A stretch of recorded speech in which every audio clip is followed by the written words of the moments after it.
Live from the campus of Penn State University, this is PSN News. It's Monday, February 17th. We have all you need to know about how NIH funding costs could impact Penn State research, as well as more on the proposed closure of a state prison in Center County. We also have information on the California floods, along with sports, entertainment, weather, and an interview. Stay tuned.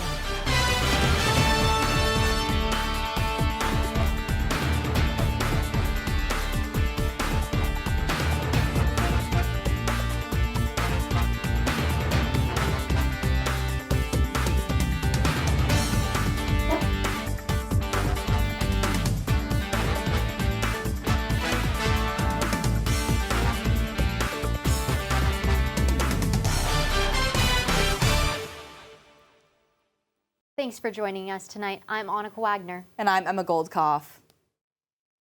A new funding cut under the Trump administration could mean that Penn State loses upwards of $35 million. The new policy significantly limits payments for costs associated with the National Institutes of Health funded research. It would cap the funding of indirect costs at 15%, expenses that include research security, equipment, and personnel. The Penn State Senior Vice President for Research and the Dean of the College of Medicine wrote that the loss of these funds will substantially reduce their ability to conduct groundbreaking research. Rockview State Prison has been recommended for closure. The prison is one of two statewide correctional facilities being recommended for closure as cost-saving measures. The announcement was made by Governor Josh Shapiro's administration last Monday. Located in Benner and College Townships, Rockview opened in 1915 and is the second oldest prison in the state system. If the closure is finalized, all 658 current staff members would be offered a job at their current pay and position at another state correctional institution within 67 miles. Amazon got the green light 2 weeks ago to begin construction on a new warehouse in Benner Township. The plan has been submitted and withdrawn several times in the past 3 years. But the approved plan will include a 125,000 square foot warehouse and will employ around 200. However, Center County Commissioner Mark Higgins said that these job opportunities will likely not meet traditional standards, like including a retirement package or offering family-sustaining wages. Penn State women's volleyball head coach Katie Schumacher-Cawley has announced the completion of her chemotherapy. Schumacher-Cawley took to Instagram last Monday night to announce the completion of her chemotherapy treatments after 6 rounds of treatments. Schumacher-Cawley revealed her breast cancer diagnosis this past October 17th. She then led Penn State women's volleyball to their 8th NCAA title, becoming the first female head coach to win the NCAA Women's Volleyball National Championship. What can students expect outside this week? Student meteorologist Brendan Schmallenberger is live in the studio with this week's forecast. Brendan? Thank you so much, Annika. Yes, as we have seen over the past couple of days or so, it has been a little bit wintry mix, a little bit of that precipitation that we've been getting, and besides a little bit that we saw just this morning, a little bit of that snow showers or whatnot, behind us, pretty much some clear skies, a couple of partly cloudy skies coming in here and there as we got later on into the evening. As of right now, though, nothing too terrible, roughly around 21 degrees. However, it feels like 4. We've been seeing a lot of wind gusts, some upwards of up to 40 miles per hour right now around the west at around 24 miles per hour. Visibility is at 10, dew point at 1. As we get later on into some of those other temperatures around us, though, again, feels like 4 degrees or so right now. We're seeing around 18 and 5 up in Clearfield, around 18 and 6 in Indiana, pretty much uniform around Center County region itself. However, as we spread across the rest of the Commonwealth, we're seeing as low as -2 feels like down in Franklin, around 20 in Pittsburgh and 9, and of course Philadelphia around 34, feels like is roughly around 23. Now, however, as we look at some of the wind speeds, again, this is where a lot of that feels like temperature is coming from. We're seeing around 24 miles per hour in State College, not too much else out in Pittsburgh, around 9 or so, a little bit less on the western portion of the Commonwealth. However, as we get to the eastern part, roughly around 17 in Philadelphia, maybe 13 in Allentown, and finally around 16 up in Scranton. As far as radar goes right now, again, as we saw just from that time lapse, not too much going on. We saw a little bit of those partly cloudy skies coming through, but as of right now, it is nothing but clear skies. Looking across the rest of the United States, however, we got a little bit of that band of snow coming across the Midwestern portion. We do have that lower pressure system coming around, and that eventually will make its way up, as we'll see in the future. Temperatures, though, right now, again, yeah, around 15, 14 or so that we saw around 8, 9 o'clock. That is going to drastically drop down as we get later on into the earlier hours, especially into around 6, 7 a.m. tomorrow morning. We're seeing as low as 7 degrees. Real feels can be even lower than that because of the wind that we have been seeing. As far as future weather goes right now, again, Monday as we get later on into Tuesday, not too much, maybe a couple clouds or so. I wouldn't expect a whole lot, just a little bit of that sun still peeking through. As we go on further past that, however, we're going to be seeing a little bit of those clouds start to come through maybe around early Wednesday, 7, 8 a.m. or so. As that continues to go on, however, it will be roughly around noontime or so that mostly cloudy skies will dominate the region as we get later on past Wednesday or so. Maybe a couple partly cloudy skies and even a possible snow shower system that we could see going into Thursday around 1, 2 o'clock-ish or so.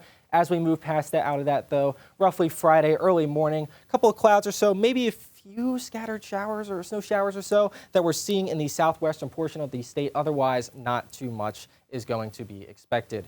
As far as our 6 to 10 day temperature outlook, though, it is very warm on the western coast as we've been seeing. Eastern coast, especially the southeastern portion, not too much. Pretty chilly as we've been seeing over the past couple of days. Again, wind chill is the term of the day. As of tonight, though, going all the way down to 8 degrees, partly cloudy skies, couple passing clouds here and there. Winds are around west to 12 to 18 miles per hour. Going later into tomorrow, 19 degrees, mostly sunny skies. Despite that, though, winds are still going to stay up a little higher. A little bit less, though, west 10 to 15 miles per hour. As we look as the rest of the 7-day forecast, though, not too much. We're seeing a little bit of that temperature increase as we get Monday, Tuesday, Wednesday. 20s, lower 20s, whatnot. Our lows are going to be into the single digits, even the teens. We're seeing 16 and 15 coming up later on into the weekend. Finally, we'll be seeing some of those 30-degree temperatures Friday, Saturday, Sunday, around 30, 35, and even Sunday, mostly sunny skies, 39 degrees. Only time will tell to see. Hopefully that will hold up and we'll be able to enjoy just a little bit of some warmer temperatures. Annika, back to you. Thanks, Brendan. Now stick around because after the break, Cassie Vaselis will have the latest in sports.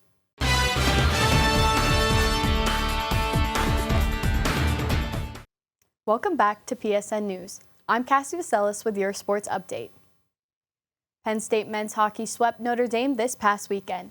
This was the first time in program history that the Nittany Lions have swept the Fighting Irish, as well as the first time they've had back-to-back Big Ten regular season sweeps, in which they have collected all available points. Aiden Fink had 3 points in the series, and he now leads the nation in points with 44. Arseny Sergeyev put on a stellar performance to improve to a 13-6-3 record. Penn State Wrestling claimed their Big Ten regular season title with a 29-9 win at Illinois on Sunday. This is the Nittany Lions' 11th title under head coach Cale Sanderson, as well as their 5th straight. The Blue and White finished the Big Ten season 8-0 and are 14-0 throughout the whole season. They will look to finish undefeated as they take on American University on Friday in Rec Hall. After that match, they will look at the Big Ten Championship Tournament at Northwestern on March 8th and 9th. NHL's Four Nations Face-Off began this past week in Montreal, and it currently has the United States on the top of the leaderboard. The Americans took a 6-1 win over Finland, and then an exciting 3-1 victory over Canada. Sweden has lost both of their games in overtime, and Finland has 1 win. Earlier today in Boston, Canada beat Finland with a score of 5-3 to send them to the championship game on Thursday against the United States. At 8 p.m. tonight, Sweden will take on the United States. Baltimore Ravens kicker Justin Tucker is facing allegations of engaging in sexually inappropriate misconduct at high-end spas and according to the Baltimore Banner. A total of 16 therapists from 8 different spas have come out with accusations against Tucker of inappropriate behavior during sessions from 2012 to 2016, which were his first 5 seasons in the NFL. Allegations against Tucker first surfaced on January 30th and have continued up until Sunday. That's all for your sports update. After the break, Christian Audia has the latest in the world of entertainment. Stay tuned.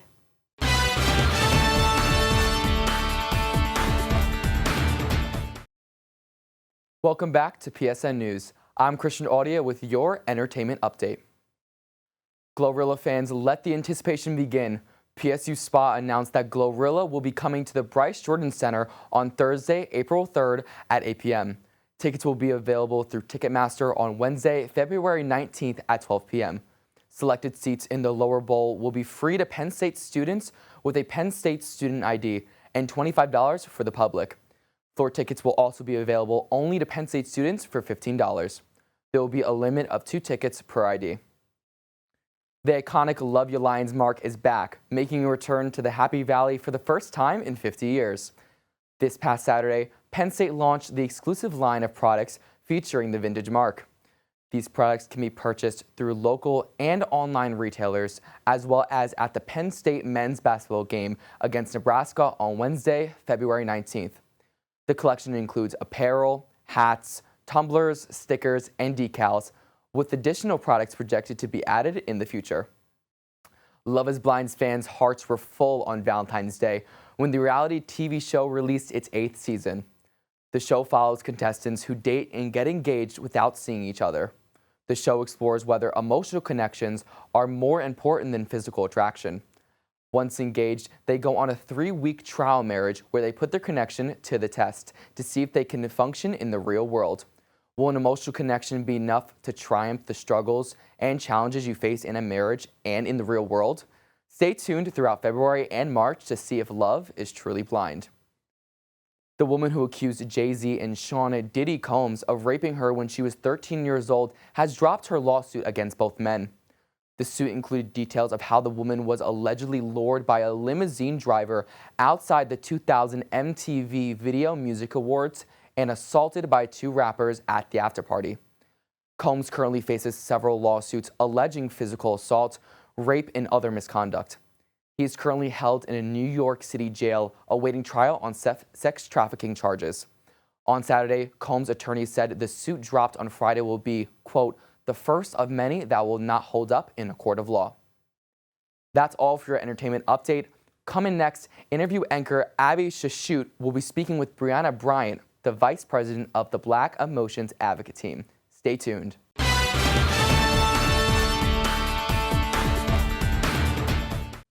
Welcome back to PSN News. I'm Abby Shashute, and I'm joined tonight by Brianna Bryant, the Vice President and co-founder of The Beat, a new student organization on campus.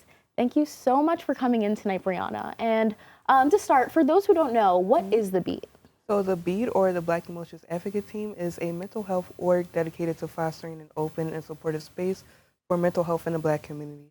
So sometimes it's not always that you're suffering from mental health conditions, but sometimes you just had a long day in class and you want to be around people that understand you, that you can just rant to. No, absolutely, absolutely. And kind of going off of that, what was kind of like the inspiration behind creating this organization? So me and my roommate, we were having one of our late night discussions, and we noticed that Penn State has different mental health resources, but we don't really have any organizations for students to feel comfortable going to. So we wanted to be able to bring that resource or that space to the Penn State campus and allow students present and future to have a safe space to speak about their mental health. No, that sounds wonderful. And I guess what organizations and resources on campus have you connected with and kind of brought in for your members? So right now we actually work with CAP. So we have our CAP liaison, and he basically just helps mentor us, helps us bring any resources from CAPS or any events that they're having, and just make sure that it's incorporated into the Beat. So yes, we have our own safe space, but if you actually do need resources, we're able to provide that to you. Oh, that's awesome. And kind of going off of that, how have you seen members be impacted by having this space and the different events that you hold and having that connection to the resources? So it's been so cool having students come up to us and thanking us for creating the space for them, and seeing that a lot of times they don't feel comfortable going to CAPS or the HER clinic or just going to therapy, and this is their sense of therapy, just being able to come and have something to look forward to within your day and just come and speak and vent about your day or just different topics that are going on throughout the world right now. No, absolutely. Especially with everything going on, it can be overwhelming. Yeah. So I'm sure the space kind of creates that space to be able to speak to others about what's going on and kind of break down those feelings. So kind of going off of that, what events have you guys held over the last semester when you started? Yeah. So our opening event was Light Up the Night, where we had lanterns on the hub lawn. And then we also have our beat table talks, which is basically like our open discussions. So we'll have different topics like growing pains, which is like the evolution of beauty of going to college and figuring out who you are, but sometimes the pains that come with it. Like maybe you're not as passionate about something that you always have been. Or we had another event about toxic masculinity and then imposter syndrome. So we go back and forth from funner events and then also like our open discussions.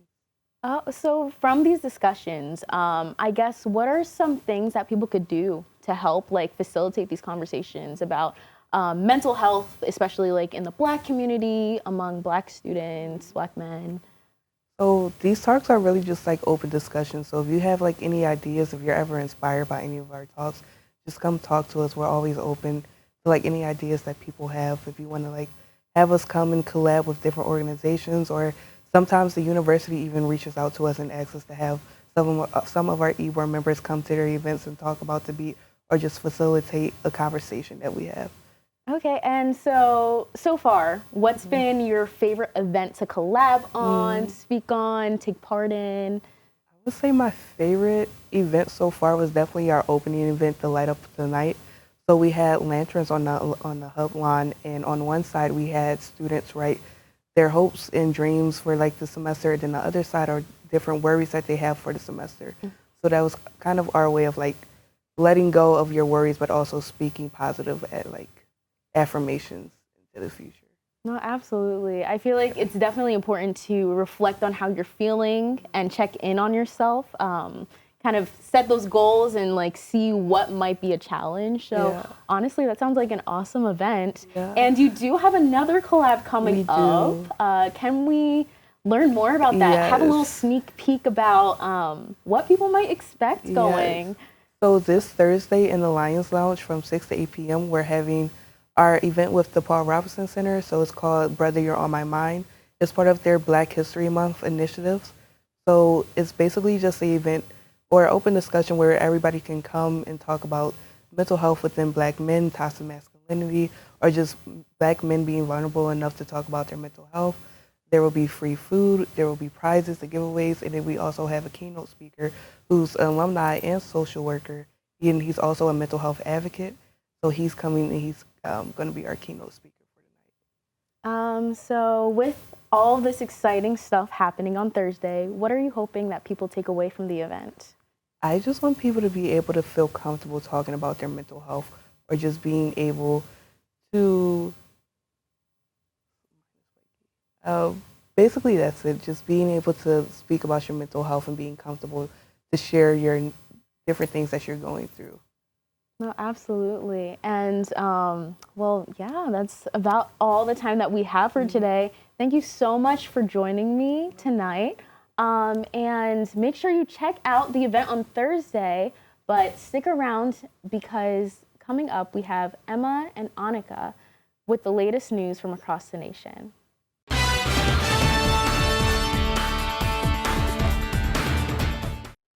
Last week, the White House blocked an Associated Press reporter from covering a news conference with two world leaders after a dispute between the news agency and the Trump administration. The AP decided to keep the name Gulf of Mexico for the body of water Trump newly renamed Gulf of America. The AP journalist was not allowed to cover a conference between President Trump and the Indian Prime Minister, which shut out thousands of global news outlets that rely on the AP's reporting. The AP's senior vice president and executive editor called the move a plain violation of the First Amendment.